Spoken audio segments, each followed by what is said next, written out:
ప్రతి సంవత్సరం జూలై 23వ తేదీన దేశంలో జాతీయ ప్రసార దినోత్సవాన్ని జరుపుకుంటున్నాం.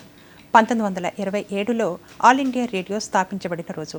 ప్రైవేట్ సంస్థ అయిన ఇండియన్ బ్రాడ్కాస్టింగ్ కంపెనీ ఆధ్వర్యంలో బాంబే స్టేషన్ నుండి దేశంలో మొట్టమొదటి రేడియో ప్రసారాలు మొదలయ్యాయి.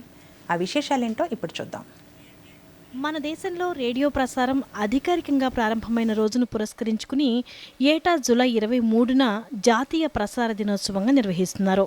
టెలివిజన్, ఇతర డిజిటల్ మాధ్యమాల ఆవిర్భావానికి ముందు రేడియో ఏకైక ప్రసార సాధనంగా పనిచేసింది.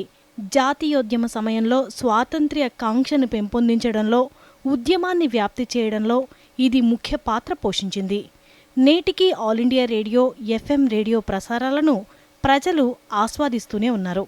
ఒక కమ్యూనికేషన్ సాధనంగా భారతీయ సమాజంపై రేడియో చూపిన ప్రభావాన్ని గుర్తించడంతో పాటు దాని ప్రాముఖ్యతను ప్రజలకు తెలియజేయడం ఈరోజు ముఖ్య ఉద్దేశం. సంవత్సరాలు గడుస్తున్న కొద్దీ ఆల్ ఇండియా రేడియో, ఎఫ్ఎం స్టేషన్లు, డిజిటల్ ప్లాట్ఫామ్లతో సహా సాంకేతిక పురోగతి ద్వారా పరిధిని విస్తరించింది. దీని కార్యక్రమాలు విద్య, ప్రజాసేవ, వినోదంపై దృష్టి సారించింది. ఆల్ ఇండియా రేడియో భారతీయ సమాజం, సంస్కృతిపై గణనీయమైన ప్రభావాన్ని చూపింది. జాతీయ సమైక్యతను ప్రోత్సహించింది. ప్రజల స్వరాలకు ఒక వేదికను అందించింది.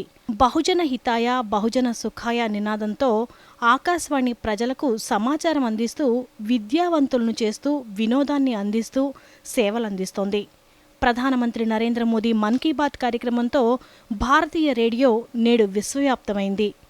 గత 10 ఏళ్లుగా ప్రతి నెల చివరి ఆదివారం ప్రసారమవుతున్న మన్ కీ బాత్ ప్రపంచ శ్రోతలను ఆకట్టుకుంటోంది.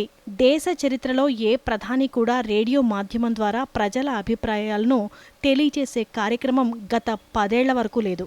అయితే ప్రధానమంత్రి నరేంద్ర మోదీ నిర్వహిస్తున్న ఈ మన్ కీ బాత్ అందర్నీ కట్టిపడేస్తోంది. దీంతో రేడియోకి మరింత ప్రాధాన్యత పెరిగింది.